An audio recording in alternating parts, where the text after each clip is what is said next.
All right, shalom, shalom. Come on. Brother Tazwan Mabad, I have with Brother Naami. This will be our street ministry for today. But before we get into it, we want to give our praise and glory due to Yahweh, Bahashem, Yahweh Shah, Bahashem, Rakakwadash. Double honor to the elders and apostles of the great millstone who rule well and taught us the truth. And shalom to the hopeful elect scattered abroad doing this work of truth and sincerity, man. You know. And again, we are here on the highways and byways, you know, doing our daily deed, man. You know, until Yahweh Bahashem, Yahweh Shah. You know, giving our glory to again Yahweh in the name of the Heavenly Father, which the world Israel calls God, and that'll be again Yahweh, until His only begotten Son, which is the Savior of Israel, Yahweh Shah, which the world Israel calls JC or Jesus Christ, man, which is the Savior of Israel, man. You know. But going into today's highways and byways lesson, we're going into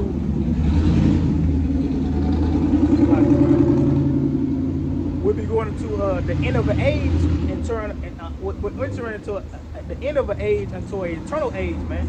You know, and if you in the know of that world, basically we're in the end of a world entering into another world, but the world to come is going to be eternal, man. Because if you go into the world age or you go into the world Salakia, it goes into age, man. And we're just in the age of Esau's rulership, man. We're in that age of wickedness where Esau and spiritual demon Satan is having rule over the earth and the minds of the people and in control. But now you have Yahweh Bahashem Yahweh Shai coming back through prophecy, through the prophets, you know, through the Spirit of the Lord being on the earth. He's moving and controlling things to what this age, this current rulership is going to come to an end, man. And the true rulers of the earth are going to rule the earth, man. God, you got it. I got a precept real fast. It's Job 9:24. It says, "The earth is given to the hand of the wicked. He covers the faces of the judges thereof. If not, where and who is he?" Right? And you know, he covered the faces of the judges thereof. You know, they cover all the names of Yahweh Bahashem Yahweh Shai, which the brothers broke down. You know, Yahweh being the father and Yahweh Shai being the son. Right? Whitewashed everything. And also with us as well, man. You know, they sold us with these bywords, these names of African American, Native American, things of nature. Right? And it says, where, who is he? Right? Who is that one? And the brother's saying, you know, who the one that's got all that wickedness going out to the earth? Who the one doing all these evil things? Who done all these evil things? But that's a good precept, man. Because again, like the brother read, the earth is given to the hands of the wicked, man. We know that's who's in control, man. Being Esau, Edom, these elites, man. These top banking families. You know, look at the kings of the earth, man. They're all Edomites. Russia, you got Putin. But Babylon, you got Trump. I mean, of course, you got these other nations, the other kings, which you got like, I forgot what you got, the Korea world. I forgot his damn name. No, that's Russia. I'm trying to think of the one for Korea, man, that they on short stocky dude. Yeah, the short what they have. I can't think of his name.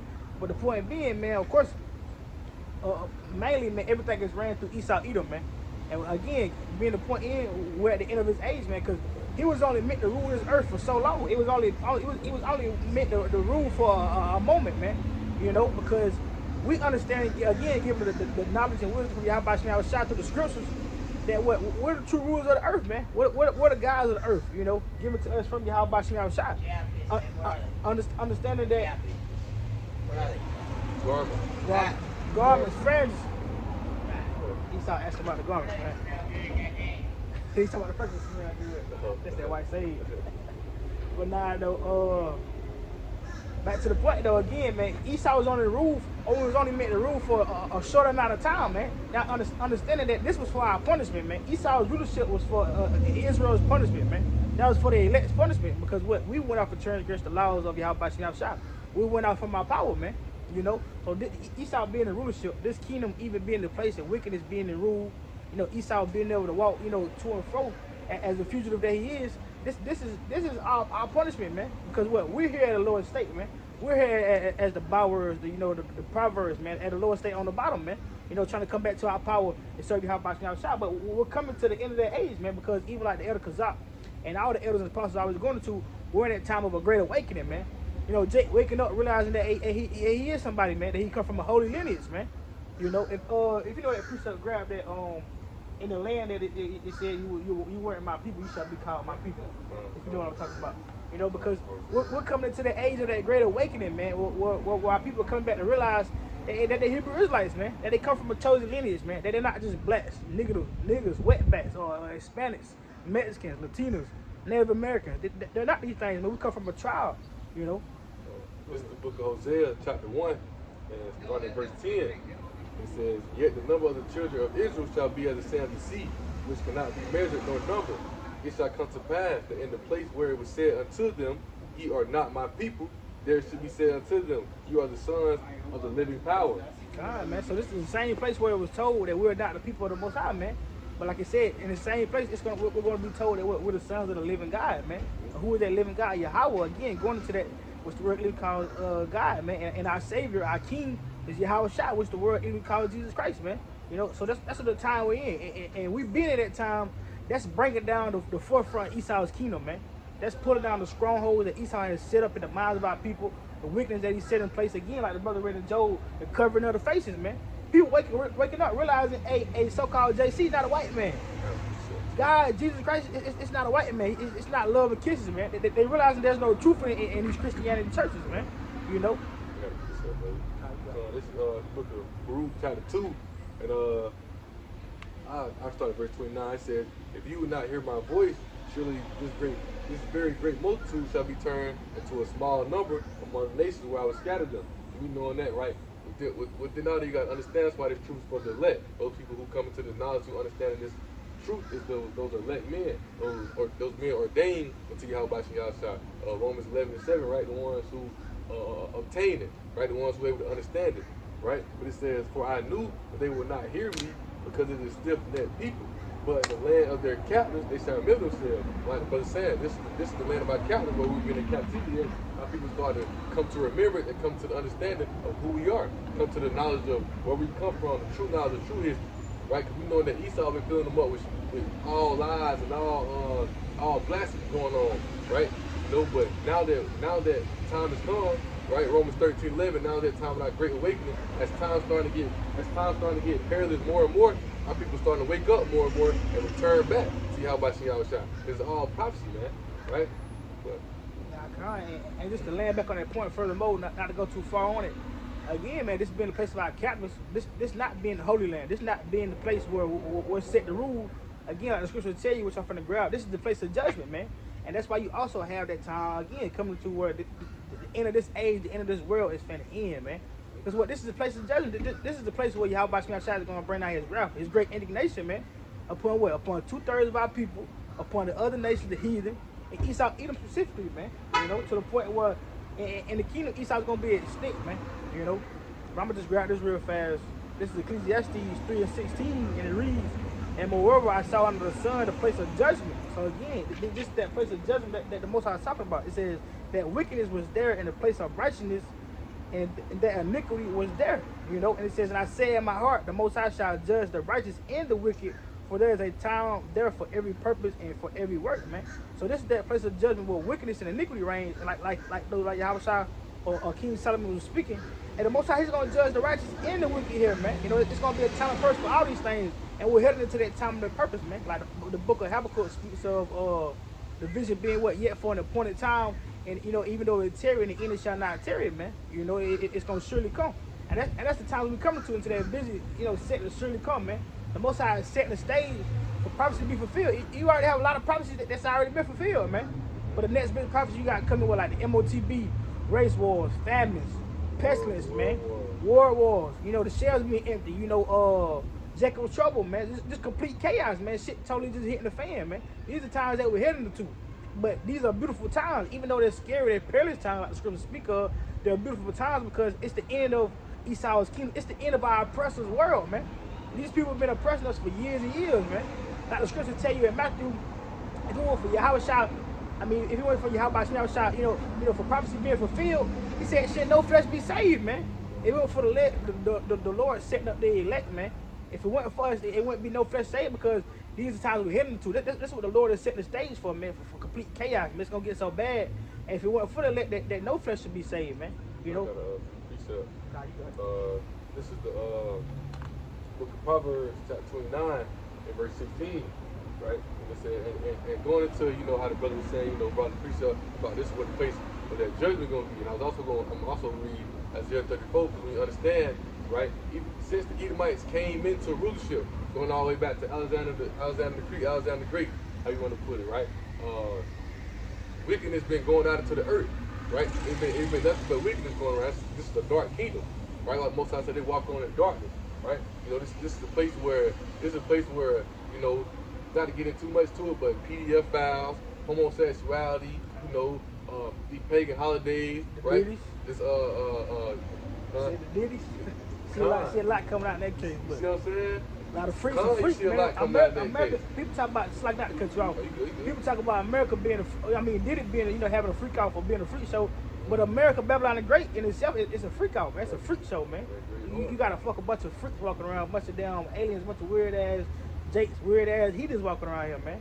You know, that's very hard. But you know, and you see it, right? You see it going out, and you see who the rulership of it, who allows these things to go on, who allow these things to they'll lure people in with these things, allow them that freedom to be in this wickedness, right? But I'm gonna read Proverbs 29:16. It says, "When the wicked are multiplied, transgression increases, but the righteous see their fall."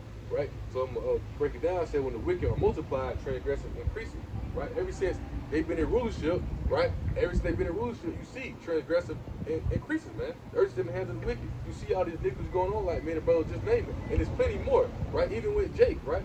Even with Jake being in rulership, you got Jake killing Jake, turning he said woe to that bloody city, right? With Jake slaughtering Jake back and forth, things of that nature. Us being thrown into these ghettos, the drugs and all these things of nature, right? Who own these rapper companies? Who own these who own everything? You see, Esau owned all that, right? But it says, but the righteous shall see their fall, and that's what we seeing right now today, right before the destruction coming. We seeing this kingdom actually go downhill. We seeing this kingdom, and that leads to the topic at hand. We seeing this kingdom coming to an end, man, and we knowing that this next kingdom that's built up is gonna be a kingdom that shall not be destroyed, right? That's the kingdom of Yahweh Shah for our people, right? For Israel, right? But you see now in this wicked kingdom, wicked is all over. You see it everywhere, man. You know, even going all the way back to history. Right, and that's once you know, not going to rant, but that's why Esau is being exposed right now. Part of that we see in the place fall, Esau is being exposed, man. They being made bare.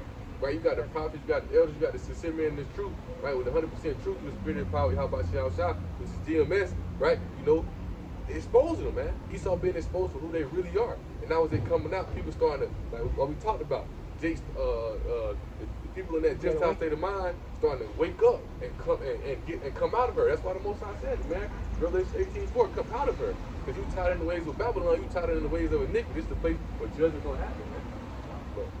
Quick precept on a few points just to back off the brother real fast. This Isaiah 45:17, because the brother mentioned, you know, that world that comes for Israel, which is never going to end. So this is Isaiah 45:17. It says, but Israel shall be saved and adored with an everlasting salvation. So it's everlasting salvation. It says, ye shall not be ashamed nor confounded, world without end, man. So the world that comes for Israel, and it says what?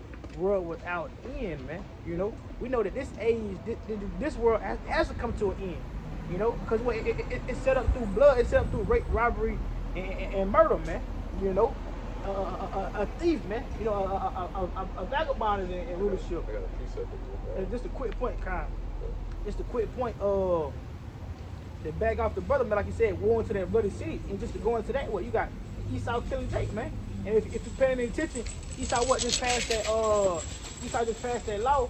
What these police have full immunity, man. You know, and not only that, our brothers probably don't remember, man, because Esau like to play little games like that. They set the stuff. They playing chess. They set the pieces in place way before they even make a move on it, just so to keep the people to scrap. They'll make a move, and then they'll hit you with what? Diddy, Farrakhan, some bullshit just to keep you thrown off, man. Last year when they passed that law about the army having full immunity, I think it's the military was like, you know, to the point where if you don't abide with anything that they have set up, they can exterminate you, man, and not get arrested for it. And that ain't what they're giving these police. That same full immunity, man. That you gotta comply no matter if you're in the wrong or the right, man. You gotta comply now. Or what? They got full control. And the outlaw do Jake ass, man, right down the scene, and they're not going to jail for it. They're not getting, you know, put out of work for 2-3 weeks or a month. They ain't stopping their pay. They get to go on and live their regular life, and that's what Esau been waiting on, man. You know, even going back, not to go too far, but even going back, like the scripture said, man. It said what in Psalms, what they said, raise the razor, let Israel name me in remembrance no more. That's what they trying to do, man, because you see what I'm saying? Because they know if they can cut off the nation. Esau got to come out with that great wrath, like Revelation, because he gonna try to do anything and everything to save his kingdom, man, to keep it afloat. Because what he know, Most High made that covenant is what if we no longer a nation, what he'll do, and he'll give it over to the heathen. We'll be no more longer a nation. So he gonna try to pull out every trick in the bag, man.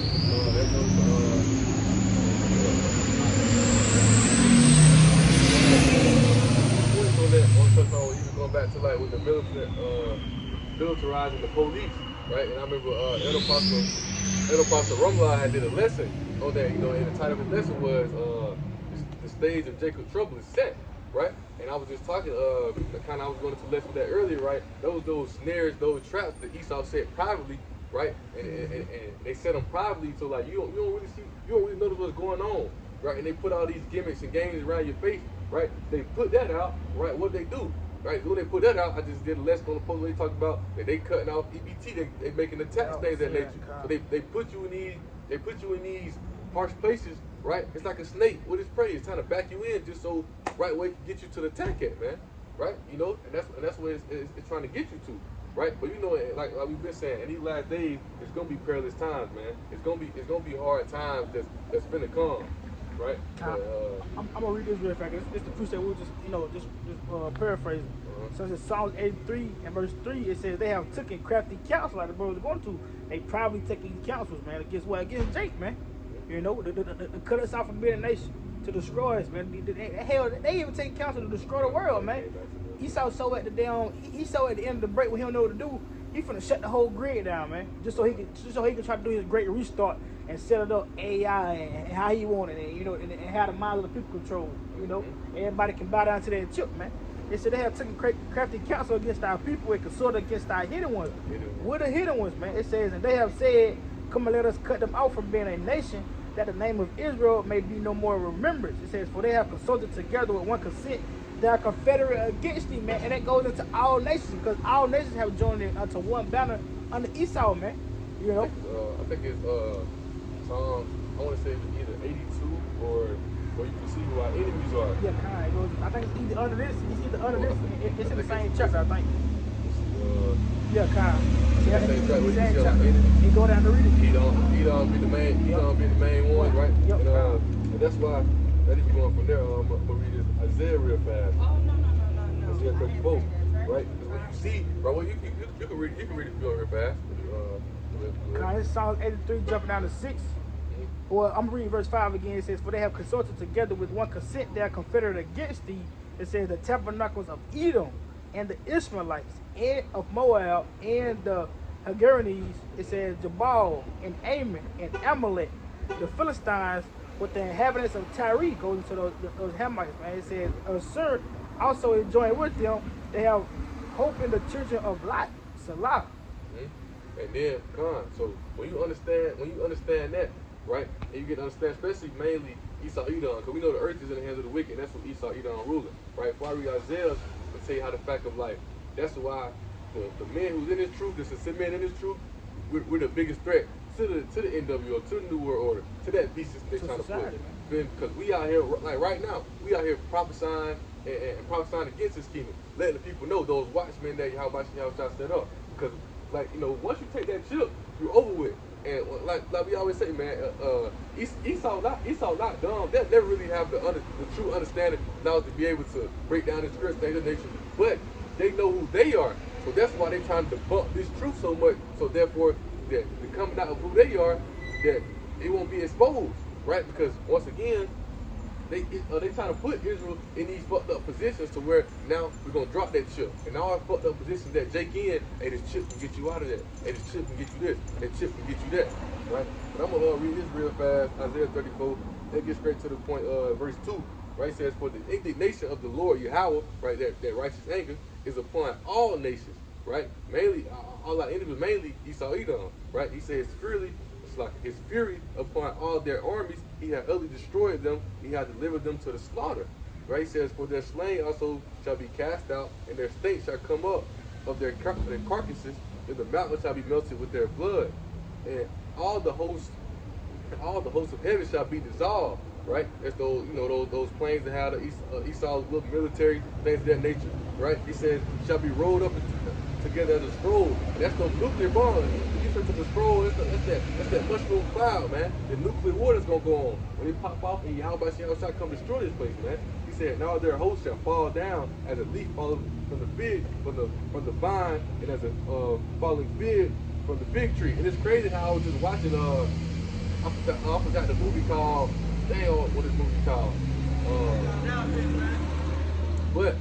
But really, if the movie basically going into how they training the pilots for a war. They're driving the jets. I can't think of exactly what the movie called. I went and watched it back then when I was in school in 2022. But all them little jets, all the things that they have, that shit gonna be shot down. That shit gonna be destroyed. All the Most High gonna be destroyed, man. Most High bringing that indignation right here to the uttermost part, man. Mainly where you see Jake at right now. Mainly where we at right now, you know. But that was quick point. Matter of fact, I'll read verse 5 real fast. It said, "For my sword shall be bathed in heaven, it shall come down upon Idumea and upon the people of my curse to judgment." And Idumea is the Greek where they say Edom, right? So you know, Esau, Edom, they coming to that judgment, right? We coming to the end of their rulership, man. This right here is going to be the end of their rulership. It's coming down, and more you're gonna see them being exposed. More and more you're gonna see more sincere men return to the truth, return to their true nationality, man. That's right, man, and that's prophecy in itself, man. Of men coming into the truth at the last end, at the latter end, and receiving that same reward as men that's been laboring in the truth for years, man. You know, and also again, touching on the other hand, by Esau being exposed. I had this little lesson on it where I don't know if brothers seen it, but what 607 man. You know, brothers that's in the know that, you know, they keep up with social media or that's on social media platforms, they know about the boy that Jake, man. So he, you know, he got all the conspiracies. But here he went to the city council and told Esau to his face, man, that there was devils and they come for devils. He like, hey, y'all don't know that y'all devils and y'all come for the devils, man. So even the average Jake starting to become aware of these things, but how are they becoming aware of these things? Through the prophets, man. Through prophecy, through the spirit of Yahweh outside being the earth, man. Now, years ago, you didn't hear about Jake, you know, even thinking of calling the white man devil, man. You know, but now what? Through the prophets, they know these things. Like Charles the White, how y'all doing? Charles the White, you know, he said a lot of folly things, a lot of vain things, but you can tell Charles the White listen to the prophets, man. He know about the prophets. He don't spoke on men of the Lord, man. You know, IUIC, other counts, man. So people of the world, they know, man. You know, this whole truth is shaking the world up, man. You know, the spirit of Yahweh Shah, the Holy Spirit, the Ruach Kodesh, is shaking the world up. It's what's crumbling this kingdom, man. And the Lord said it, man. The Lord is crumbling this kingdom with the words of his mouth, man. You know, through prophecy, man. Through brothers prophesying, through you know, just the word going out, man. Brothers coming up and awakening. But just to go off that point, go from that point, and touch back on the brother was letting on about how the nations, you know, come against Israel, man, as a whole, and how they all confederacy against us, and how, you know, again, through them taking crafty counsels, man. You know, doing unrighteous dealings. That's how they got this kingdom, man. That's how they established their wealth in the earth, man. You know, that's how they was able to keep us on the bottom throughout all these years, man, and maintain and grow for themselves, you know. I would say you can read it if you got it. Okay, no, go ahead. But you feel me? Because the same way they got it is the same way they gonna lose it, man. That's why I'm bringing this out. This is Sirach or Ecclesiastes 10:8. It says, because of unrighteous dealings, injuries, and riches gotten by the sea. So that's what they've been doing, but what? Through unrighteous dealings, injuries, and riches gotten by the sea. That's what these devils been doing, man. You know, their whole life clicking up with the nations, getting what? Injuries and riches gotten by the sea. What you think that was when we was on the coast of Africa, and you know, and the nations came together with the Greeks and Tyre and Zidon came together, was selling us for wine bottles or for harlots, man. That was crafty counsel. That was injury. That was riches gotten by the sea, man. You know, it says, and what those unrighteous dealings. It says the kingdom is translated from one people to another, man. And that's the same thing you have going on now, man. The kingdom is gonna be translated from one people to another, man. You know, Esau finna fight on his own sword this time. That's how the Lord is designing it, man. That's how the story ended. And this story, just like any other story, and the bad guy, he gonna die in this movie, man. You know, that's how it go, man. Esau the villain, he gotta die in this movie, man. You know, we were portrayed as the villain this whole entire time, when really we was the good guy, man. You know, and at the end, what, the good guy, he gonna prosper. You know, we're gonna get the win. And Esau gonna lose, man. He gonna die, man. You know how the movie go to the false villain always look like the bad guy. At the end, he get, you know. Everybody believe from the beginning. And the real villain die, man. That's what's going on. You got something. Yeah, this 2 Thessalonians right? And I'm we'll start at verse 3. I might jump around, I might just read down, right? But I brought this out because we talk about even when the Romans invaded Jerusalem, right, and we fled all over to that we fled to West Africa, East Africa, on the coast, things of that nature, right? And that's a big part. And when that falling away happened too, as well, right? With our people falling out the ways of the other nations, doing all these things, right? Falling out the ways of the heathen. Not to cut you off, man, because this basic information, this basic shit, man. But just for edification purposes, that's how you know the Jews are not white, man. These people, even though it's not about color, the so-called Jewish people, they're not white, man. Because if they would have fled to Africa on the coast of Tyre and Zidon, they wouldn't have blended in with these people, man. And these people, if they didn't have melanated skin, they wouldn't have been able to blend in, man. Same thing with Moses. If Moses was white, if the prophets and the people were white, man, they wouldn't have been able to blend in at the time, man. You gotta make it make sense, man. Even when think about I was reading the book of Matthew, I want to say chapter 2, right? When the Most High came, when the Most High sent the angel unto Joseph and told him to take Yahushua and Mary into Egypt and hide them. How can you take a so-called white baby into Egypt and hide him, man? You're gonna definitely blend out. That's him right now.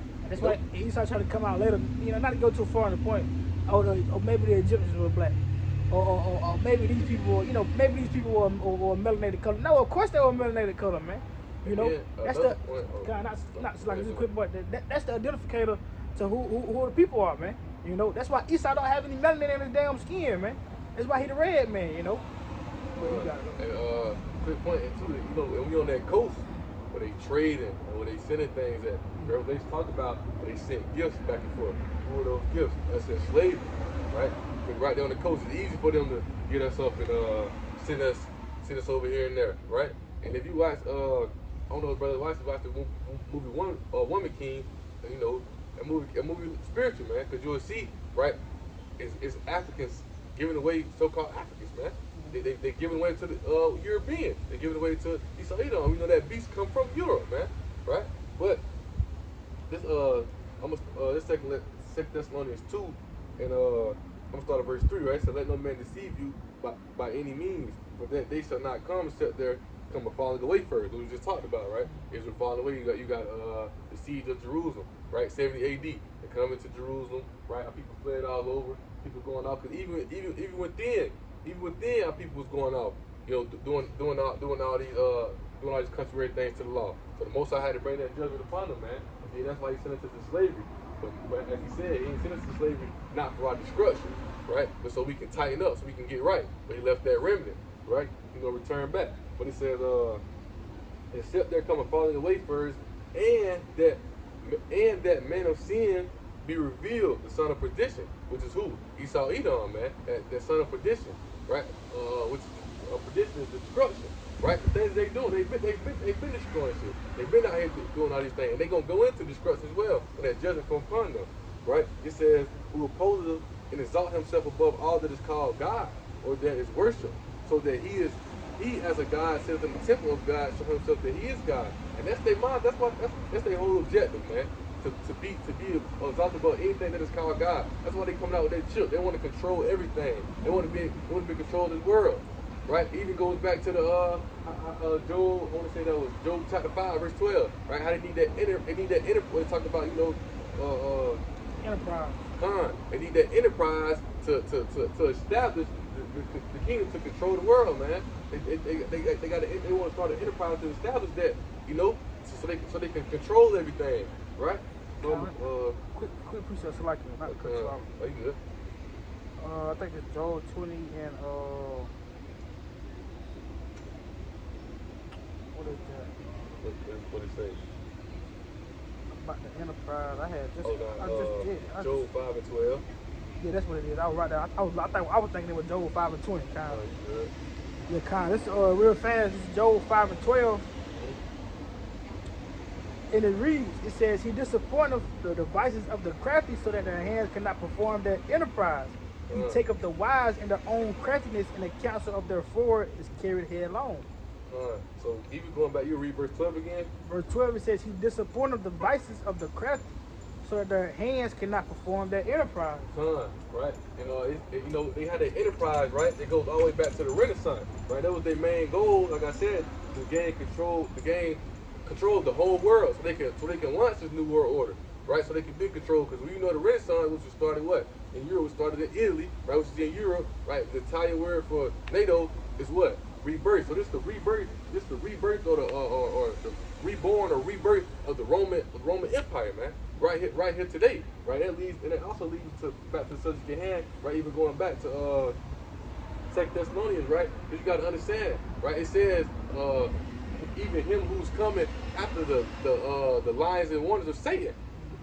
So we understand that Yahweh is coming to bring judgment upon Esau, Edom, which was the last rulership. But we coming to rulership, man. Right? They be trying to, like the elder be said, they be trying to lie and say, oh, Edom might done away with things of nature. No, you can tell they in rulership now because the way they want to start this enterprise, and this right here goes back to Christopher Columbus. They try to say he tried to come over here, he found a new world, who was they can start this and that. No, they came over here because you got to think, Europe is that bottomless pit, man. Revelation chapter 20. Europe is that bottomless pit. They ain't had a resource. They ain't had a thing. That's why they're the bottomless pit. So they coming over here to establish everything. They know they're getting land and getting the resource thing. That's the true riches. That's what you really need, right? And you see today, all Esau about is money and power, and that money brings you power, man. Right? So they sent Christopher Columbus over here, right? Because they forged a lie. Oh, he sailed on the ocean, this or that. No, they knew what they was doing. They were sending him over here to capture this land. So this was the place where they was gonna start it all at. America, Babylon, right? The Renaissance, the rebirth. This is the revived Roman Empire right here today, right? So where they want to establish everything else. So now that they can try to push their new world order. Now they can try to push this chip, push all their ways. Because you see the characteristics, even going to the voting, the taxes, all that was started with ancient Rome, and the same in America mimics all that here today. You got a movie not to cut us, like I forgot what movie it is, but like you said, they knew they were going to start the new world order, man, and they knew how they know because they already knew Gad was over here, man. Mm-hmm. That's why when you think they came, they tried to come with gifts, man. Mm-hmm. They tried to come with gifts to persuade Gad, But what, like I said, I was going to speak. His words were soft spoken, rough and paraphrased, but in his heart was evil, man, to kill, basically, man. Mm-hmm. So they came over here and to see Gad, but they knew Gad was over here, man. They knew it was possessions over here. They knew, if we can go over here and conquer these people, if we can trick them, deceive them, if we can get their land, get their riches, and we can set up our enterprise. So if you go to Daniel 7 and start at verse 3. Kind of grab that now. Yeah, we're gonna read on down. This get to the subject at hand, man. You say the title. What's the title at hand? It says the end of an age into an eternal age. Right. So get into it, right? So you start at verse 3. So this is Daniel 7:3. It says, and 4 great beasts came up from the sea, diverse one from another. Right. So verse 3. That's what Daniel saw. He saw the time. He saw the time he was living in, the kingdom he was living in. The Israelites were under the Babylonian kingdom, right? So when he's seeing this vision, right? You keep reading on verse 4. Verse 4, it says, the first was like a lion and had eagle's wings. Mm-hmm. I beheld till the wings thereof were plucked, and it was lifted up from the earth and made stand upon the feet as a man, and a man's heart was given to it. So that lion with eagle's wings, that's the Assyrians, right? The Babylonian king was Assyrian, right? This is an extension of the Assyrian Empire, right? So you keep reading all this. The first beast, right, was the Assyrians, right? Keep reading on. Verse 5, and behold, another beast, a second like to a bear, and it raised up itself on one side, and it had three ribs in the mouth of it, between the teeth of it, and they said unto thee, arise, devour much flesh. So this is the Persians coming to the power, right? That's represent the bear rise up on one side, right? So the 3 ribs is Babylonia, Mesopotamia, Egypt, the Nile Valley, and India, the Indus Valley, right? So you got that second beast, which is the Persians, right? Going to verse 6, and it says, after this I beheld, and lo, another like a leopard, which had upon the back of it 4 wings of a fowl, and the beast had also 4 heads, and dominion was given to it. Right, so this is the Greek Empire, right? Those it says those 4 wings of a fowl, right? The 4 main generals: Ptolemy, Cassander, Seculus, and Agatonus, right? No, it's like I'm saying it wrong. All right, and this is what we gonna get to, and going on down. This is what we gonna get to who in rulership right now, right? You can go ahead, verse 7. Verse 7, it reads, after this I saw in the night vision, and behold, a fourth beast. Which is the Roman Empire, right? It says, dreadful and terrible, and strong exceedingly, and it had a great iron teeth. Because this when they come in, right, and the Romans used to fight a lot with iron. They had a lot of iron weapons. You know, they had a lot of things with iron. It was strong, right? Keep going. It says, it devoured and brake in pieces and stamped the residue with the feet of it, and it was diverse from all the beasts that were before it, and it had 10 horns. Because this diverse referring to the government system, not just kings and queens, right? That goes into the first, if you know it, the first triumph, right? Well, that's where America get that voting from. They ain't want to keep going into that. They ain't want to keep going along with that monarchy system, right? And if you go into it with Second Ezra 11, right, where it talk about the eagle with the 12 feathers. It was talking about the Caesars, right? 12 Caesars, and it goes to the 3 heads, right? The 3 heads was Julius Caesar being in the middle. Then you got Pompey and Crassus, right? And Julius Caesar, he was. It says the middle head was better than the others, right? Because Julius Caesar, he had more fame and he had more influence. So once Crassus died, Pompey really started hating on Julius Caesar, right? Because the people started seeing that he had more power. They started feeling he was gonna push that monarchy. He was gonna push that monarchy power, right? And therefore they get into it, right? And Pompey ended up getting killed, right? So then Julius Caesar ended up being backstabbed, right? And his last word was "E tu Brute," no, "You too Brutus," right? In Latin, meaning that one of his close friends had one of the last ones to backstab him. They got rid of him because that's when they want to bring in that voting, right? And that's another point to show you what America do today, and also to show you that your vote don't matter, man, right? Your vote. But your vote, he said he's gonna go grab his friends. But your vote don't matter, man. You know, the president is not elected. He's selected, right? So we can you can read that verse 7. You can finish verse 7. Yeah, Khan. Cause you can finish it. You can start that off. It devoured and break in pieces. In verse 7. Khan. It says it devoured and break in pieces, and stopped the residue with the feet of it, and it was diverse from all the beasts that were before it, and it had 10 horns. It says, I considered the horns and behold, there came up among them another little horn. Another little horn, which is who? America, right? Read it says, before whom there were 3 of the first horns plucked up by the roots. And behold, and this horn with eyes like the eyes of a man, and the mouth speaking great things. I beheld till the thrones were cast down, and the Ancient of Days did sit, whose garment was white as snow, and the hair of his head like the pure wool. His throne was like the fiery flame, and his wheels as burning fire. So who is that? That's so Daniel seeing this vision. It ain't even happy yet. Yahweh gonna be here in spirit. Yahweh is coming down here in the angels, right? The Ancient of Days is another. I guess you could call it. I want to say another title to the Heavenly Father, right? Meaning, you know, it ain't no end or beginning, right? So going from there, I'm gonna go to. If you got a precept, you can bring it down. But going from there, I want to go to Second Ezra 11, right? You can go back to 2 Thessalonians, and we're gonna start at verse 8, but I'm gonna read this first, right?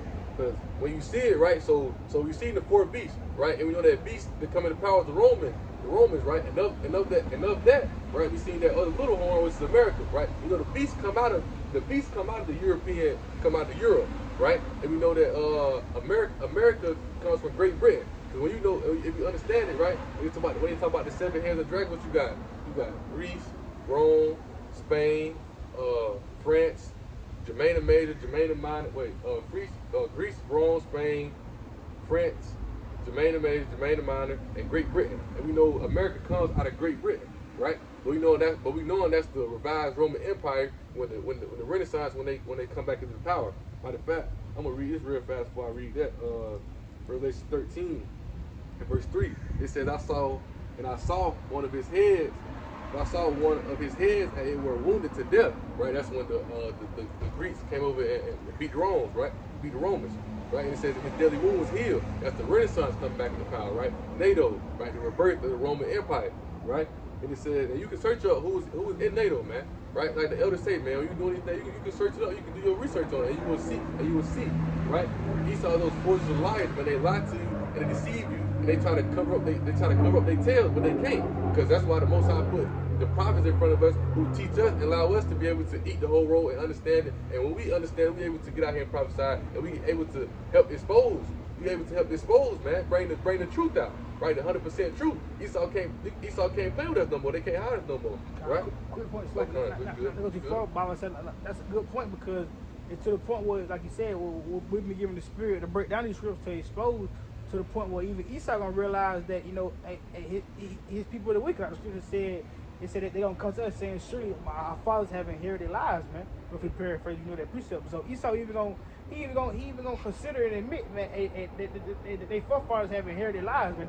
They even been lied to, because these Edomites on a low level, on a base level, they don't understand and know what the hell going on, man. You know, it's these top bankers, these elite families, the ones in position, man, the ones, you know, the puppets, Trump and all these other people, you know, behind the smoke and the mirrors. These are the ones that understand what's going on, man. But these base Edomites in your community, you know, your downtown, your neighbors, these people don't understand what the hell going on, man. You know, so they even gonna come to the realization that, hey, they've been lied to, man. This place has forced lies like the brother was going to. You got it. Quick precept on that, real fast, about Revelation, Psalm 64, right? It says, hide me from the secret counsel of the wicked, who is that them illuminated ones, them top banking family, the Illuminati, the ones the brothers talk about, from the insurrection of the workers of iniquity. Right, and that's them elites, man. The ones who behind the scenes, that shadow government, who think and nobody see or know they got going on. But once again, they being revealed, man. They being revealed. All their evil works and all the things they doing, they think the Most High don't see it, right? They think the Most High don't see what's going on. But Isaiah 29:15 tell you how Most High created everything, right? Daniel 4:17, right? The Most High set up. Most High set up King, take him down. He set Esau up over this kingdom. Everything they doing is the Most High working the evil spirits through them, but they don't understand that, right? They don't get that, because they have knowledge to understand. That's why they're so boastful and prideful. But at the end of the day, Most High gonna come and reveal the true power to them, man, right? But to finish off Revelation real fast, like we got probably go to second Ezra 11, right? Second Ezra 11 is 3 and. It's like 13:3, and I saw one of his heads as they were wounded to death. Right, he's talking about the Roman Empire, and they got took down by the Greeks, right? Ancient Rome, right? And it says his deadly wound was healed, right? That's the Renaissance, right? You know, NATO, right? The rebirth of the revived Roman Empire, and all the world wandered after the beast, right? So you know that's that four peoples we read about, right? So. And we see that the Romans are back in power here today, right? That little horn that came up, right? Out of the fourth horn, that little horn, right? So let's go to 2nd Ezra 11, right? And I'm gonna start at verse. And I'm gonna start at verse 37, right? And it says, I beheld, and lo, as it were a roaring lion chased out of the wood, and I saw that he sent out a man's voice out of the eagle, and he said, right? And that lion talk about Yahushua, and I forgot the precept that that elders was bringing out that show you that it's referred to lions in Revelation, but they refer to Yahushua as a lion. But it refers to him as a lion as well, to show you that these the only few precepts that refer to Yahushua as that lion, right? But the final one, keep reading on, right? It says at verse 38, hear thou, I will talk with thee, and the highest shall say unto thee, right? Art thou that remainest of the four beasts, whom I made reign in my world, right? Though that the end of their times might come through them, right? So who are the Romans, right? Which is who? Edomites, right? Esau, Edomites, right? Which are back in power today. So the end times gonna come through them, right? They're gonna be the ending of this kingdom, right? Which we're gonna get to in a little bit, right? And it says in the fourth came and overcame all the beasts that were past, and had power over the world with great fearfulness, right? So I'm gonna finish it off. I'll break it off. And over the whole compass of the earth with much wicked oppression, and so long time dwelt he upon the earth with deceit, right? So you got to understand, man, right? The whole compass, because a little horn had to rule, and that was Babylon. That's where Esau had the fullness, the north, south, east, west, where his policies are dominated. That's why Revelation 17:2 Well, Revelation chapter 17 tell you, all the nations are drunken out the fornication of the wine of Babylon, man, which is America, right? Everybody, that's that little horn that's in control of it all. They got their policies and enforce them everywhere, right? And Apostle Roman was just going into this, right? Habakkuk 2 and 5 talk about that wine, how they, you know, and they gave a good analogy of it, right? And it said, you know, how when they drink, right, the cup, they make you drink from the head, right? The mouth is on your head, right? So they go to these leaders. Right, he goes to these leaders of these other countries and other places, these leaders, these presidents, whatever you want to call them, right? And they tell them, hey, these are the policies you need to use to make your society be good, your society be better, right? And Esau pushed that on them, man, right? And it's backfiring on these other nations, though. It's backfiring. That's why he said the nations are mad. The nations are mad, man, because it's backfiring on them, right? But it says America, NATO, the EU, they got control over everything, man. Those lying wonders, right? So you can read. You can read that 2 Thessalonians at 8, right? This is 2 Thessalonians 2 and verse 8, and it reads, and then shall that wicked be revealed, whom the Lord shall consume with the spirit of his mouth, and shall destroy with the brightness of his coming. So the spirit of the Lord's mouth, right? As these scriptures spoken by the prophets, like we just said, I was just going into the prophets, which shows you what, man? It hits you in the spirit every time because it shows you what? Reincarnation, man. It shows you that the prophets never left their life, right? It shows you that the prophets are still here today, prophesying and help bringing back the elect in the fold of Yahweh Shah, man, right? Waking the people up, those watchmen, right? Those sincere men in the truth who coming back to the fold of Yahweh Shah. Right? And it says Yahweh put the spirit on the prophets to expose the wicked, and the wicked is Esau. The Most High created them to be wicked, right? Psalms 58 tell you they was the wicked are estranged from the womb, going for speaking lies, man. Right? That's what they are. They the wicked, man. Malachi chapter 1 verse 4, right? The border of wickedness, man. They the wicked, and the earth is in the hands of the wicked. And we see if you want to be ignorant, we can be ignorant, but we know who in control of the earth even before you even come to this truth. Right, the rap Tupac. Well, they got this song, White Man's World, right? Everybody know that, man. The so-called white man, they in rulership, right? But you have these ones who try their best, try to debunk this truth, or try to make it seem like they ain't the wicked ones. Oh, either might done with or this, that, thing. Nah, the Most High said it, right? That the end of their time might come through them, which is who? Esau, right? It says, I'll finish off right here. It says, even him whose coming is after the working of Satan with all power, signs, and lying wonders. So Yahweh shall coming after the working of what they doing. The riches got by deceit. That's why I said this kingdom will be translated one people to another. All the lying wonders, all the things they doing, like the brother said, right? They pulling up on Gad with gifts and shit, tricking them off there, and they just, y'all get this, get that. Whole time they had a whole different motive and agenda what they was doing, man. They're trying to trick and deceive the people. But that's what the devil do, right? The devil comes to steal, kill, and destroy. That's what he said to do. Right? He said, and with all deceivableness, like the brother said, right, of unrighteousness in them that perish because they have received not the love of the truth, they might be saved, right? And one more quick precept, if I'm going to read 2 Ezra 12 and 31, finish the point off, right? And it says the lion, right? Talking about Yahushua, which thou sawest rising up out the wood and roaring and speaking to the eagle and rebuking her for her unrighteousness with all the words which thou hast heard, right? He said that is the anointed. You know who that is, Yahushua, right? Which the highest has kept for them, right? Isaiah 42, don't it say, right? Isaiah 42, they say Yahushua sitting there like a woman in travail, ready to let go, like a roaring lion. He ready to bring that judgment. Because you got to think, back then, he brought the word. Right back then he brought the word, but this time he bringing that judgment, man. He ready because you gotta think how they did him. You gotta think how they did him, man. Think how they did him, how they do the prophets to this day, right? It says, speaking to the eagle, rebuking her for the unrighteous with all the words which thou hast heard. This is the anointing which the highest has kept for them, and for their wickedness unto the end. He shall reprove them, and he shall upbraid them. And that's what we doing. That's what we doing now. We speaking it into existence. But we speaking, we out on the highways and byways, let you know that, hey, Yahweh shall come destroy this place, and he gonna destroy you too, Jake, if you don't get out the way of Esau Edom. If you don't get out the way, because like he says, take Ezra 11 and verse 39 again. Art not thou it remainest of the four beasts, right? Which we read in Daniel 7, whom I made to reign in my world, that the end of their times might come through them. Right? So the end of the times gonna come through who? Right? Edomites, man. Esau Edom, right? They revived Roman Empire, which is set today, which is in rulership right here, right now. Right? You know? And precept, right? What we gonna bring out? Let's see. You have some more precepts you want to bring out, brother? Nah, Khan, you got it. Okay, this 2nd Ezra 6 and 9, right? It says, for Esau is the end of the world, and Jacob is the beginning of that follow. And that goes to show you, man, that this is the end of times, man. This is the end of times. Why Revelation 12 and 12 tell you, and the devil's coming playing with great wrath because he had but a short time. He knowing that he out of time, man. He knowing that his kingdom is slowly. The precept said, with the transgressors, right? We seeing it fall. We seeing it go down. Esau is slowly finna go from riches to rags, man. Obadiah said they're gonna be in a position that they ain't never been in, right? They're gonna be our captives.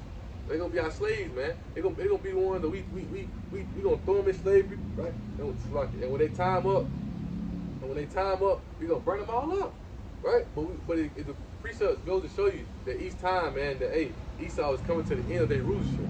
Esau, that time is over with, and after their rulership, it's like Brother brought out earlier in Isaiah 45, it's our kingdom coming up.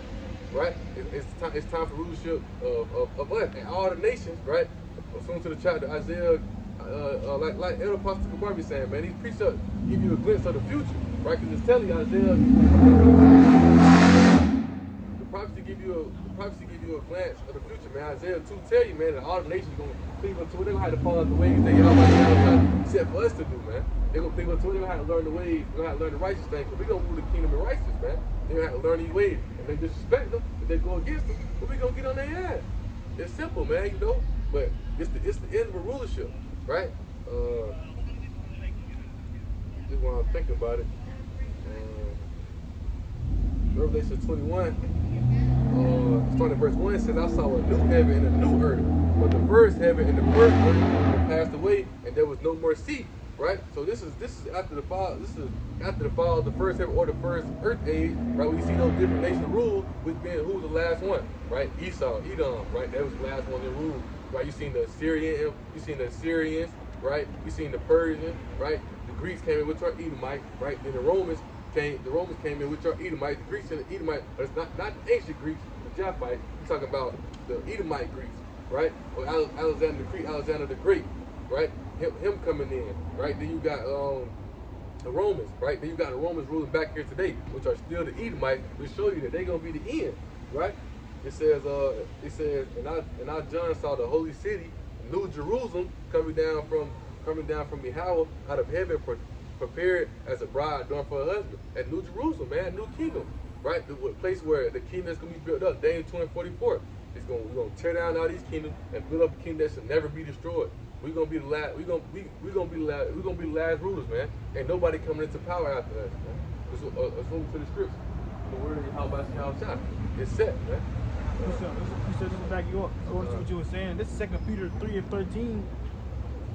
It says, nevertheless, we, according to his promise, look for new heavens and a new earth, wherein dwell of righteousness. You know, just back out the brother point, man, because that's what we're looking for. We're looking for the new Jerusalem, man. We're looking for that new world, that new kingdom where it dwell of righteousness, man. You know? You can go to piece upon that, Isaiah 65:17.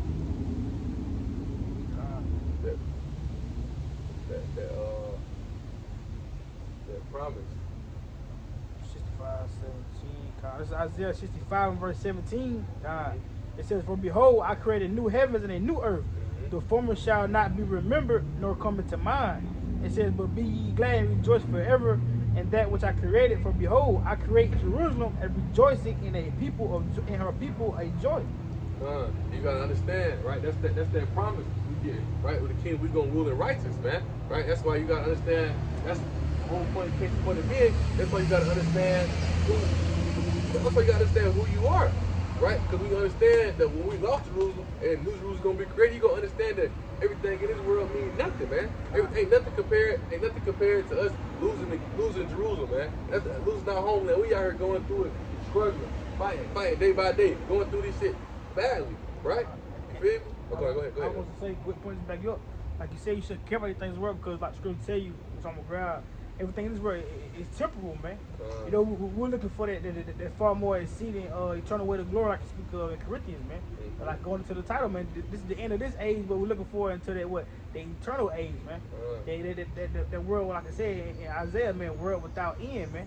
Where there's no sickness, there's no devil, where there's no lies, there's no oppressors, man. You know, and like the brother said, even though we have been going through some affliction, it's a lot of affliction, man. Compared to eternity, man. And compared to eternity, us having the kingdom of heaven, being the rulers of the earth, you know, brothers that's how they elect having spiritual powers, being on the same, you know, same level as Yahweh Shai for eternity, man. That's way more powerful than this lot of affliction that we're going through. That's why we must endure. But this is 2 Corinthians 4:17. It says, for our light affliction, which is but for a moment. So this is but for a moment, man. And that even goes into Esau rulership. Esau rulership, it's only for a moment, man. If you want to grab Job 20:5. Gotcha. Because again, like I was saying earlier in the beginning, they was never meant to rule forever, man. You know, this kingdom wasn't established for an eternal rulership. Again, this was only for our punishment, man. So it says, for our light affliction, which is but for a moment, working for us far more exceeding an eternal weight of glory. So it's working for us a far more exceeding in a weight of eternal glory, man. It says, because when we get the kingdom of heaven, we going through this, it's going to be for eternity, man. It says, while we look not at the things which are seen, for the things which are not seen. For the things which are seen are temporal, but the things which are not seen are eternal. And what we're not seeing the kingdom of heaven. We don't literally see Yahweh Shai here now. We don't see the elders and apostles. We don't see the prophets of old, man. You know, we don't see righteousness. We don't see that. We see wickedness. We see Esau, his kingdom, man. It said what? These things are temporal, man. You know, iniquity in the earth, vanity, man. This is all temporal. But the things that we don't see, it's gonna be forever, man. You know. Quick point. But I'll read it real fast. I'll grab a quick point. Right? I'm starting verse 4. Right? You want to break it down? You want? Yeah. We're gonna go into it. If you got a point, you can. No. I was gonna read it for you. Right? Job 20, and I'm starting verse 4. It says, knowing thou not this of old, since man was placed upon earth, that the triumphing of the wicked is short, and the joy of the hypocrite but for a moment. So again, the triumph of the wickedness is short. It says, and the joy of a hypocrite is but for a moment, man. Because this devil was the biggest hypocrite on earth, man. And he's full of that pride and wickedness, man. You know, the scripture tell you what, he put evil for good and good for evil, man. You know, so he did everything ass backwards, man. You know. But like the point you had said earlier with you know, the things that we haven't seen are you know, are eternal. Right? You know how I said it, right? I'll read it real fast.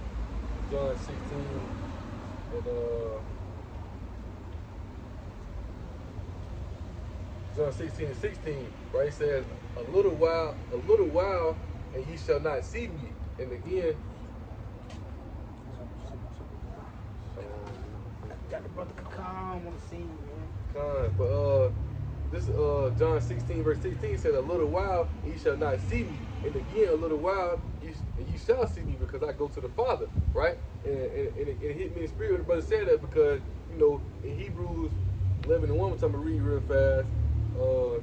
Hebrews 11:1, it says, now faith is the substance of things hoped for, the evidence of things not seen. And that goes into that faith, man. That's why when you understand it, that's why we saved by the faith.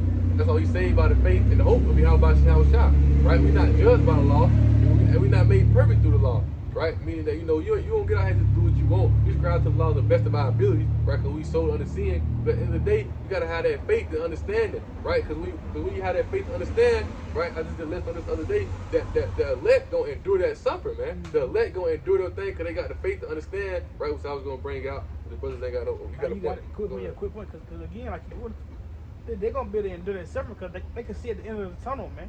You know, and even like you brought out, man. You know, faith without it's not faith, because again. Yeah, you can read it again. Sorry. But just going into it, because what, you know, if you don't got the faith, if you don't have these scriptures, the true spirit, ultimately, man, you know, being predestined, this world will bug you out, man. The shit you seen on it every day, man, people die left and right, the famines, the prisons, the chaos, the shit that's going on in the world, it'll bug you out. It'll bug you out to the point where, and that's why you have the people in this state, because even Esau himself in that state, man, it's to the point where they don't have no faith. That's why Esau gonna come down. That's why Esau ultimately, he gonna bug out, he gonna trip out. That's why I say he gonna come out with that great wrath.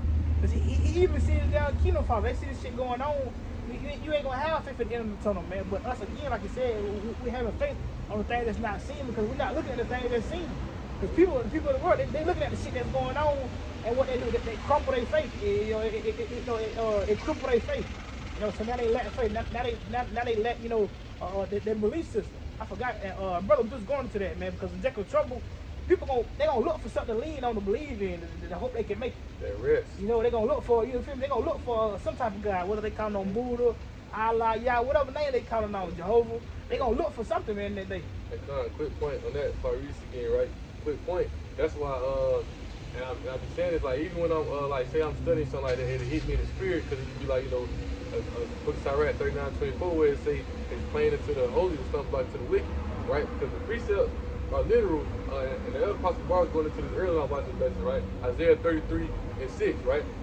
Wisdom and knowledge should be stability in our time, and those times, because we understand that in the time to come, it's going to be perilous and it's going to be hell on earth, man. We understand that America finna go outside. It's going to be hell for Israel, and especially for the man who you know, who's sincere in his truth, right? But when you understand it, right, that's why it says, back in 2:10 says, it's the part for this not your rest, because the people are looking for a rest.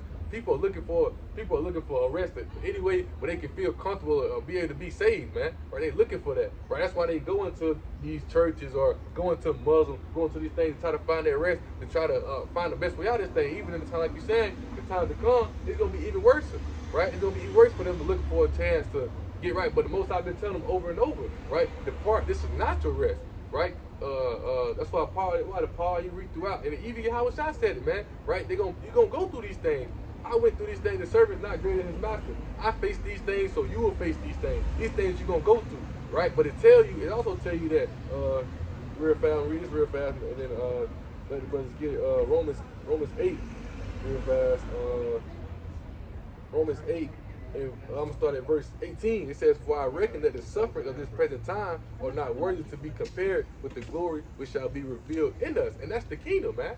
Right? Romans 9:4, we gonna get the kingdom promise. We gonna get the things that he promised to us, but we gotta endure that suffering. We gotta go through it. Right? It said in verse 19, it says, "For the earnest expectation of the creature waiting for the manifestation of the sons of power." And that's what we was reading about earlier, man. 2 Peter 3:13, also in Isaiah 65:17. Right? That the kingdom we gonna rule in righteousness. People are waiting for the righteous to get in rulership, right? Proverbs 29 tell us, right? When the wicked is in rulership, the people mourn. People looking for that rest. The people are hurting, right? Isaiah 14, when it said they smote the people, they smote the people with a continual stroke of wrath, man. People looking for rest. People looking for that way to feel comfortable. But you got to understand, this is not our homeland. This is a place we're supposed to go through this suffering. This place where we go through that. I kind of appreciate just to back you up, just like you was going to, man. About when wicked rulers and rulership, the people mourn. But this is Sirach 10 in verse 2.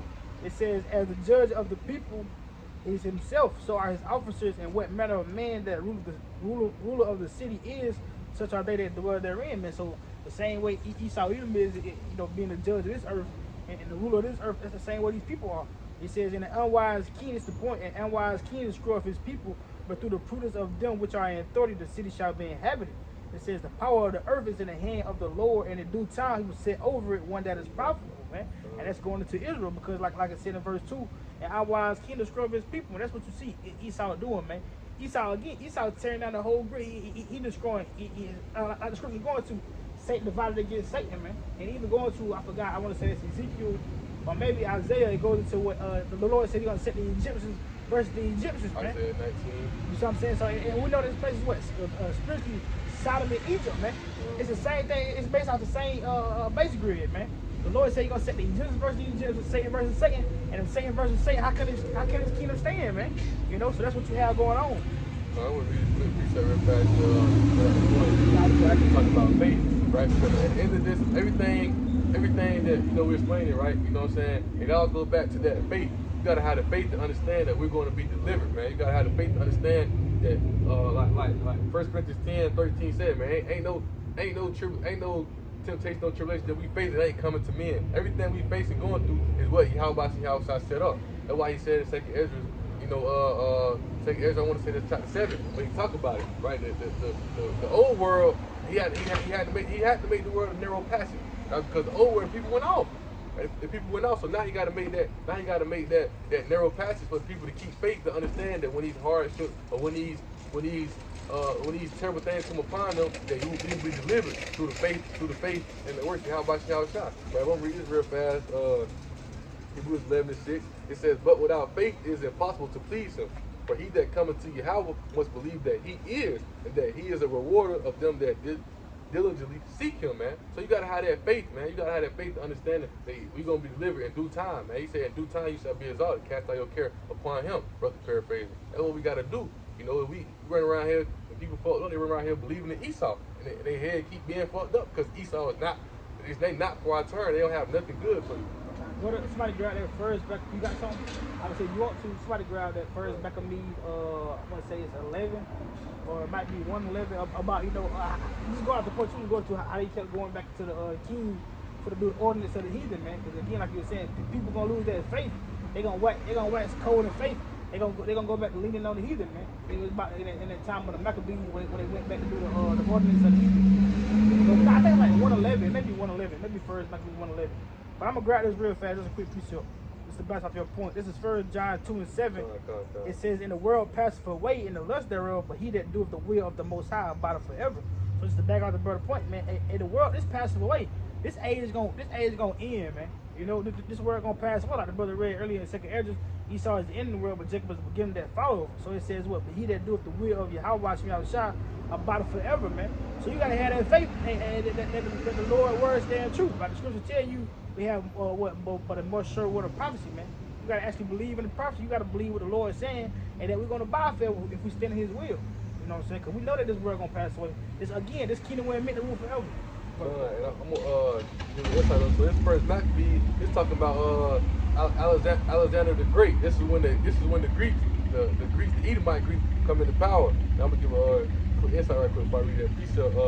Right, this talking about Alexander the Great or Alexander the Greek. He conquered the known world at the time through Macedonia. Right, the original Macedonians were Japhetic people, brown-skinned people, Japhite. Right, but Alexander, his father Philip II, and the others wiggled their way into Macedonia, and that's the beginning of Esau taking and conquering the known world at the time. That's when the Greeks came into power. Right, you can read about this in First Maccabees chapter 1. But I'm gonna jump down to verse 11. Right, and it says, and this after Alexander the Great died, and before he died, he like basically divided what he conquered. He divided them amongst his generals are the ones, and someone grew up with him, so he divided the kingdoms amongst them. Right, and real fast. This is what we was talking about earlier. When we talking about when the wicked and rule.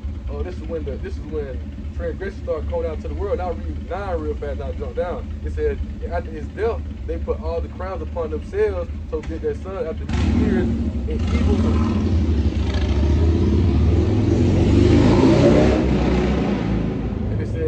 Evils were multiplied in the earth, man. So once Alexander the Great died and he divided those kingdoms up, right? And it says evils, and this is when Edomites come into power, man. This is when evils are multiplied out into the earth, right? But I just read on down. It says, and there came out of them a wicked root, and damn, how I don't want to say it wrong. How you say that? But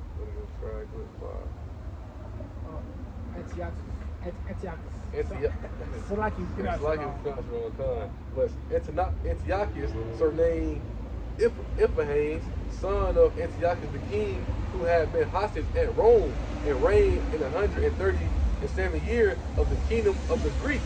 Right? In those days went there out of Israel wicked men who persuaded many, saying, "Let us go and make covenant with the heathen that are round about us. For since we departed from them, we have had much sorrow." Right, and that's why the brother's saying they want to go up once the other heathen and make these covenants, and that also goes to a little bit of that falling away as well too, man. They want to go into once these other kingdoms and make those covenants and follow their ways, right? But you gotta understand it. That's where you see it. It says it went out of Israel wicked men. And that's that wickedness, man. That's that wickedness. Why though? Because in the time it was rough, man. You know, it was time it was hard for Israel. It's the same time it was headed to now, to the end of this age, man. You know, and the storehouse is gonna be empty, man. This kingdom collapsing slowly but surely, man. You already see thousands of jobs go closing down, man. People are already they're not able to meet the ends meet at the month to pay for their bills and tend for their children and then to put food on the table, man. It's a lot in the world. Then what else you got?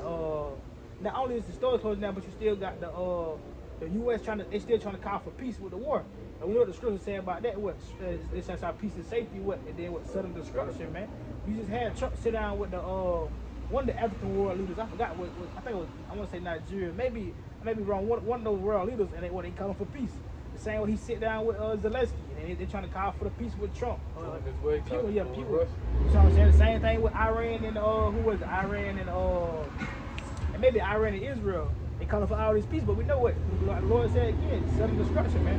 But I'm gonna read this going into it's going to let at that point about how the times will get hard, man. And you know, you gotta remember to keep your faith in the Creator, man. How about y'all shop? If somebody want to, they can grab 2 Ezra 6 and whole verse 18, and it will read 18 and 22. But I'm gonna read this real fast. So I can in Sirach. This is Sirach or Ecclesiasticus 12, and I'm gonna pick up at not Ecclesiastes, like Ecclesiastes. So it's Ecclesiastes 12 and verse 1. It reads, it says, remember now thy Creator in the days of thy youth, while the evil days come not, nor the years draw near, when thou shalt say, I have no pleasure in them. And these are the years we living in now, man. Ain't no pleasure out here in the years living in Babylon the Great. Again, what people complaining about struggling, making ends meet. People complaining about the job shutting down, what? The food GMO, the air is polluted. I mean, you can't catch a break of this damn kingdom, man. You know? It says, while the sun or the light or the moon or the stars be not darkened, nor the clouds return after the rain. In the day when the keepers of the house shall tremble, the strong man shall bow themselves, and the grinders cease. What is that talking about, man? The grinders cease. The job's shutting down, man. It ain't gonna be no more labor. It ain't gonna be no more getting up and going to work. It ain't gonna be, like I said, and the strong man shall bow themselves, man. It ain't gonna be no more mighty man walking the earth. Like I said, it says, and the keepers of the house shall tremble. That's going to the woman, and especially Eve, man. Because Eve living deliciously here, man. You know, but soon she gonna tremble. Soon she gonna want a man of the Lord, man. That's why you had that prophecy coming to the play, what? 7 women shall cleave up to 1 man. It says, because there are few, and those that look out the window, be darkened. It says, and the door shall be shut in the streets, and when the sound of the grinding is low, and he shall rise up at the voice of the bird, and the daughters of the music shall be brought low. And these are times you come to, those perilous times, man. Where it's gonna be Jacob trouble, martial law in different cities. You know, what the Israelite man, they're gonna be getting persecuted from one city to another. Like the scripture tell you, you be persecuted in this city, through to the other, man. You know, it's gonna be bad, man. It's gonna be to the point where they bring out the guillotines, and Jake head gonna be rolling, man. You know, but it's gonna have to die for the truth. It's gonna be a mass persecution of the prophets of the men of the Lord all over the world. So it's not only gonna be for bad just for 2/3 of Jake, but for Israel too, man. Especially for the men of the Lord, man. You know, it's gonna be double. It's gonna be double trouble, like it speaks about in Esdras being maybe Esdras, like if I'm wrong, about being a pilgrim on the earth, man. Yeah, you know. But brother got a proof that they got it not. Y'all can read that 2 Ezra 6. Read 18 and jump down to 22. 2 Ezra chapter 6 and verse 18, and it reads, and it says, behold, the days come that I will begin to draw nigh, and to visit them that dwell upon the earth. God, and that's what you got, man. The Lord is visiting the earth, which he made, like you read in 2 Ezra 9, man. What, through the signs, the wonders, the plagues, the pestilence. You see the prophecies come to pass. That's the Lord visiting the earth. And when the Lord comes to visit the earth, like he said in the scriptures, he said, I will not come to thee as a man. Meaning the Lord not finna put you on no, he not coming on no nice guy shit. How everybody think JC coming with hugs and kisses, and oh, it's all right, just call out my name, you're gonna be saved. That's the Christianity doctrine, man. You know, the Lord coming with vengeance, like the brother read earlier, the indignation, man, being placed in Babylon the Great. You got it, though. I got a quick precept for you real fast. Y'all got it. Book of Matthew 10:34. This is a quick point, back you up. Matthew 10:34. And she read, how was y'all talking? Right? He said, think not that I come to send peace on earth. I came not to send peace, but a sword. For I have come to set a man at variance against his father, and a daughter against her mother, and a daughter-in-law against her mother-in-law. And man's foes shall be of their own household. He that loveth his father or mother more than me is not worthy of me. He that loveth his son or daughter more than me is not worthy of me. So it's gonna get to that point where you gonna. It really been at that point. It's all about how much y'all shot. That's your main focus, man. Try not to cut y'all. That's what I was going to tell my brother, man. The Lord, he's been setting that stage of the vision, man. Mm-hmm. You know, the Lord, especially for the men of the Lord gonna make you. He gotta make you hate this place, man. You know, in the spirit, you really gotta hate this place. And it sounds harsh to the people of the world. You gotta hate your mama. You gotta hate your father. Your old friends in the world. People that you used to deal with in the world, all that, man, you gotta hate that shit, man. Your family members, you gotta hate all that shit. That's the only way you really gonna be able to cleave to y'all about to shot, man. Or else you still gonna be 1 foot in and 1 foot out, man. You know. That's that precept, you know, no man put his hand to the plow looking back. Slacky. I was gonna say, cause remember talking about that parable of the wedding. The Lord called honor to the wedding. What they was saying? Oh, man, I gotta go tend to my wife. I gotta go do my business. Or I gotta go do this and that. You know, I gotta go check on my dead friend, or my dead dad, my dead father, my dog died. You know what I'm saying? Some crazy shit. So and that's what people are gonna be doing the same thing here, man. They're not gonna want to return back to y'all about shit my child fully, man. You know? And then in the spirit, it is him in the spirit now. Like even when you that precept you supposed Luke 9:62, but like when you think about it too, right? Even with Lot's wife, like and when you look at it spiritually of her looking back, right? And that's why the Most High telling you, any man who love his, if you love anything more than how about you outside, you not fit. Because in times to come, and people gonna give in to the ways of Esau and the ways of this thing, because they ain't gonna want to be ready to compromise things of this world. Ain't no looking back. Even when it's come with family, that's why John said it was sweet in his mouth as honey, but when it hit his stomach, it was bitter. That's the bitterness in the truth. That's part of that suffering, man. But the elect gonna take that on the chin, like, hey, it is what it is. I'm here for this truth, and that's how you gotta be, man. That's how you gotta be solely for this truth, right? You know, you can't be lukewarm, right? You can't be lukewarm, man. You can't be 1 foot in, 1 foot out. Because you 1 foot in, 1 foot out, you might well go on over there. Most High said, you know, hey, even be sincere with that vows, but it's better for you not to even know it before you play around with it. You know, that was just a little point though with the heavy spiritual about her looking back. It's the same way with looking for family things that makes you, man. When you in this thing, it's the glory that's in front of us. You got to consider your latter end. You can't think about this thing because this world gonna pass it away, man. And the fact that this world, all things in the world gonna be going away. It's like the brother, like I always grab the second edges. But this is you grabbing that, ain't it? The second edges, they like grab the second edges about, you know, being on that narrow path, man. When you on that straight and narrow, you ain't got no time to turn around. You ain't got no time to look back. Cause like I said, on the right hand side, what we paraphrase like a fire. On the left, you got the deep waters, man, troubled waters. So it ain't gonna be no time to turn around, run back, and come back. Try to grab nobody. Look back. You know, it's too narrow. It's a straight path, man. And, you know, your chances of looking back are slim. You know, going back. You know, but you got it though. You can bring your precept there. Just touch back on that second area. Matthew chapter 13, and I start at verse 43. And it reads, "Then shall the righteous shine forth as the sun in the kingdom of their Father. Throughout the years to hear, let him hear. Again, the kingdom of heaven is like unto a treasure hid in a field, the which when a man hath found, he hideth, and for joy thereof goeth and sell all that he hath, and buy that field. Again, the kingdom of heaven is like unto a merchant man seeking beautiful pearls. But when he had found one pearl of great price, went and sold all that he had and bought it." Man, that's how it is with the truth, man. You gotta forget everything that you once had, man. And once you got your mindset on the kingdom of heaven, you know, you come to this knowledge, understanding the will, you come to this gospel, this faith. Hey man, all that worldly shit, all that shit, you gotta put all that behind, man. Like he say, man, he sold all that he had. Hold on, I'll repeat it. They ready to give it all up, man. Verse 46. This point say went and sold all that he had and bought it, man. So that's what you gotta do. You gotta say all that thing. You gotta put all that in the past, man, and focus on the main thing, man. And this kingdom of heaven, this gospel, y'all watching y'all shots, that main thing. Quick point. I think not to get too far from it before you get back to the precept. That's why also in second Ezra, in chapter 8, they tell you, man, the world that comes from you.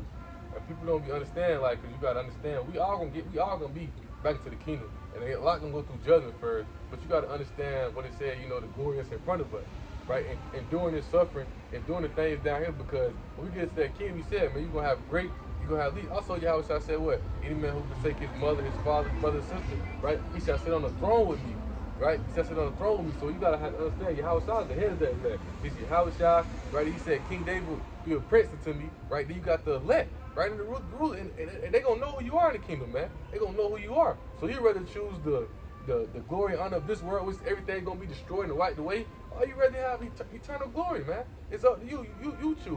I'm gonna be honest, it ain't really a hard choice. Like the brother said, if you receive it spiritually, man. He found one pearl. He went and sold everything he had. He bought it. But you people are ready to give your life up for $1 million and sell you so right now for that little shit. But the kingdom that's coming in front of us ain't nothing compared to it.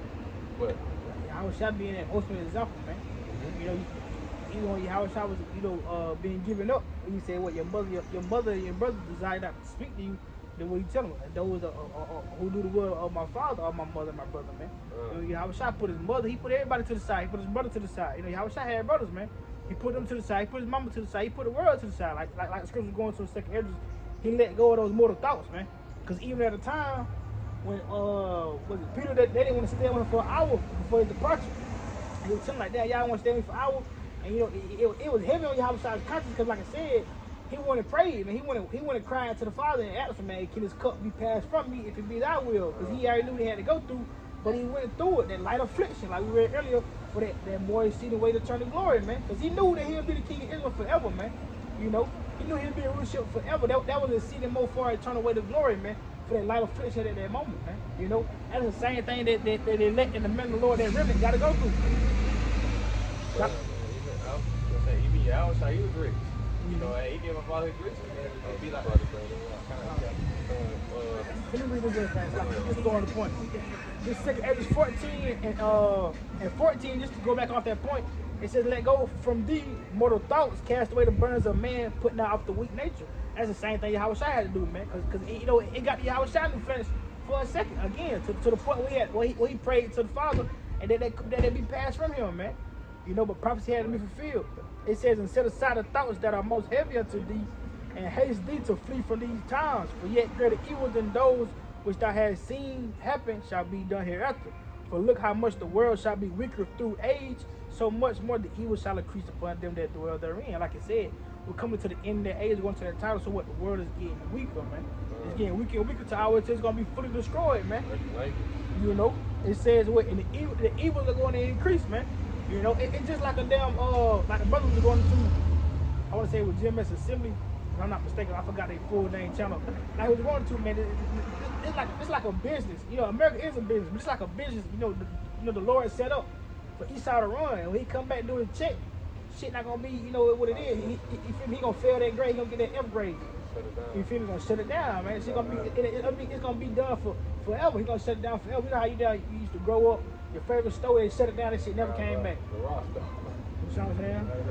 The rock stuff, but nah, this Philippians 2 is going to the point of basically what backing the brothers up on Yahushua being rich, and also Yahushua understanding that, like he say, I be about my Father's business. Philippians 2, I'm starting at verse 5. He said, this right here. say he got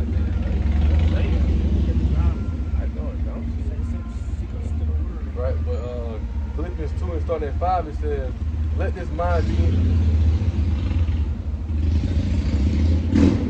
He said, let this mind be in you, which was also in Mashiach Yahushua, who being in the form of Yahweh, thought it no robbery to be equal with Yahweh, but made himself of no reputation, and took upon him the form of a servant, and was made in the likeness of men. And being found in the fashion as men, he humbled himself and became obedient unto death, even the death of the cross. Wherefore Yahweh also hath highly exalted him and given him a name which is above every name, that at the name of Yahushua every knee should bow, of the heavens and the things in earth, of the things in heaven and the things in earth, and the things under the earth, and that every tongue should confess that Yahushua Mashiach is Lord, to the glory of Yahweh, the glory of Yahweh the Father, man. So you gotta understand, he made himself obedient unto death, man. He made himself with no reputation. He wasn't trying to be fancy. He wasn't trying to come down here and, I'm doing miracles, yeah, I can do this and that. Even when he was tempted, man. Even when he was tempted of the devil, he didn't fall for none of that. He stayed focused, he stayed true to it. He understood his purpose. And we gotta understand the purpose, man. Understand that, like he said, man, he humbled himself. You gotta be humble. That's why most I said he exalted the humble. Because when you humble, to understand that, that's also not to get too far, but that's why the passage is narrow. Because the humble gonna go down that passage, understanding that the wide gate is easy.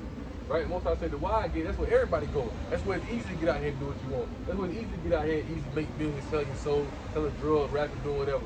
But the humble gonna focus on that narrow passage to understand that, hey, I'm gonna be exalted through time when time comes. In the faith and grace of how about you but same way with Paul, but I'm gonna read this real fast. So it's 2 Timothy 4, and I'll pick up verse 6. This is at the end where Paul was about to get ready, to go up into being died for the truth, man, being a martyr for the truth. It says, for I am now ready to be offered And the time of my departure is at hand. I have fought a good fight. I have finished my course. I have kept the faith. You know, henceforth there is laid up for me a crown of righteousness, which the Lord, the righteous judge, shall give me at that day, and not to me only, but unto all of them that also love his appearing, man. You know, so and Paul fought that good fight of faith, man. You know, he endured all the way until the end, like it reads in Matthew, man. He didn't endure to the end, the same shall be saved. Well, it went to the end totally, but to the end at that moment of him being, you know, in that generation, man. You know, and the same way we got to, because like I said, we had that crown laid up for of righteousness laid up for us, man. You know, and you gotta believe that it says not only for him, but unto also all them that also love his appearance. So you gotta love the appearance of Yahweh Shai, man. You gotta love the truth, man, more than the world, you know. Because even going into that, I'm not gonna read it, but like it's like if you go down and read it into 10, it was saying, he said how Demise had forsaken him. He said having loved this present world. That he went on to tell where the rest of the brothers was at, you know, who he sent. You know, with one of the brothers and forsaken Paul because what they love this present world. So you gotta let this world go, man, because like we're going to the end of this world is here, man. The end of this age is here, you know. Brothers gotta go. One God, I think I already read it. John, 1 John 2, 15, love not the world. John, 1 John 2, verse 15, read, love not the world, these are the things that are in the world. If any man love the world, the love of the Father is not in him. For all that is in the world, the lust of the flesh, the lust of the eyes, and the pride of life, is not of the Father, but is of the world, man. So like you said, man, self-explanatory, hey, love not the world. If you know who runs this world, who is the wicked, Esau Edom, you know that he done polluted the whole earth, man. Everything is wicked, man. That's all you advertise, that's all you see, that's all you go hear. In a sense, so you love this world, hey, the love of Yahweh Bashim Yahushua, obviously is not in you. But what's the love of the Heavenly Father? Got there real quick.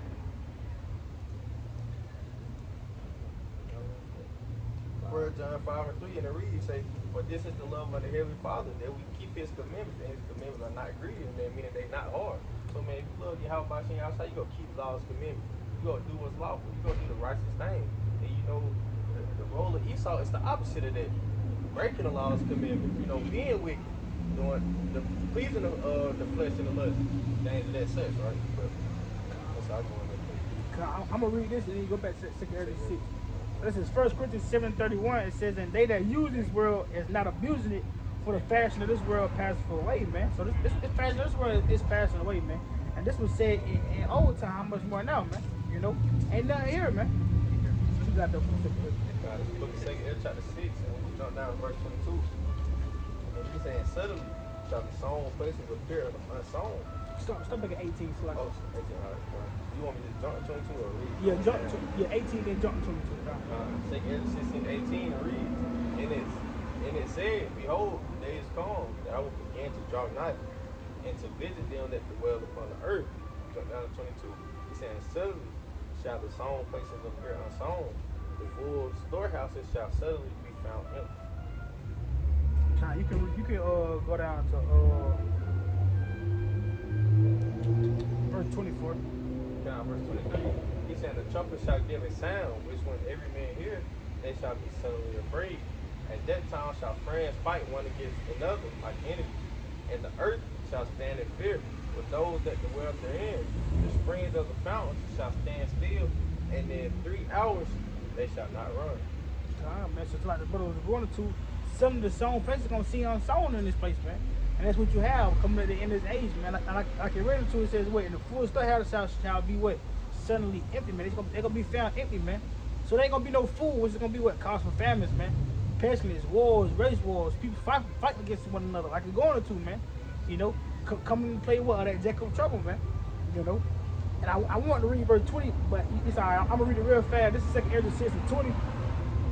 It says, and when the world shall, and when the world that shall begin to vanish away shall be finished, then when I shoot these tokens, the book shall be opened before the firmament, they shall see all together.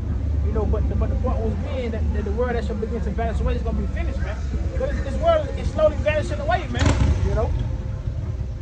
But brothers got appreciate y'all for talking about. One.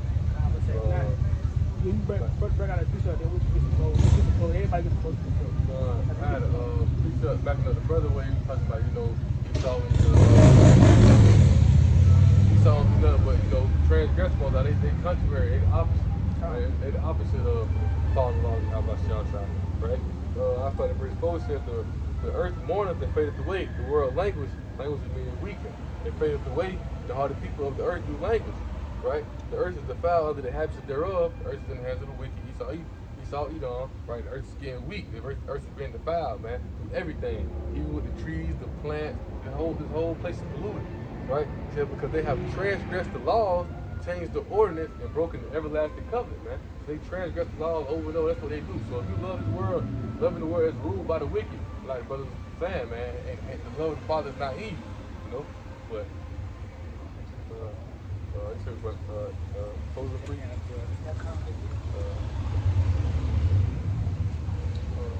I'll bring this out now. Matthew 17 and 20. Yeah, I'm gonna bring this out just because the brother earlier was talking about, faith, the things of that sense, right? So this is the book of Matthew 17 and verse 20, and it reads, "And Yahushua said unto them, because of your unbelief, for verily I say unto you, if ye have faith as a grain of mustard seed, ye shall say unto this mountain, remove hence to yonder place, and it shall remove, and nothing shall be impossible unto you." And so Yahushua is only requiring you to have faith just as much our faith just as much as a grain of a mustard seed, man. And that's very little faith. But that's the thing, right? He requires that because he know how hard the time's finna get. You know what I'm saying? He knows perilous times are going. He knows we're finna have to go through that straight gate, meaning that difficult gate. He knowing that we're finna have to go through these trials and tribulations. He knows we're finna have to get tried. I mean, so he would be the strongest amongst the strong that's gonna even lose faith. So that's why he's requiring so much, man. But only the elect are going to require that faith, man. And endure to the end, man. And Lord willing, saved. That's all I'm saying. Are you going to read yours? Now you got it. This is the book of Revelation, chapter 3, and verse 10. And it reads, it says,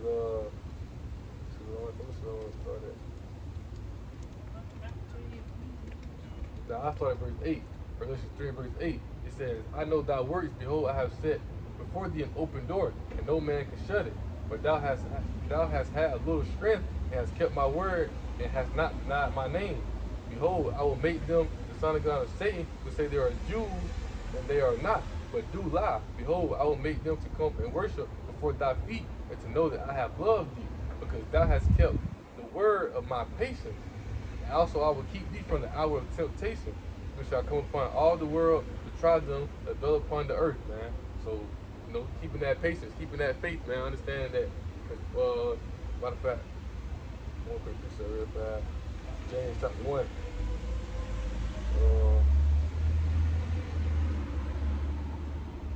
I end with this right here. Book of James. When he gets to the book of James.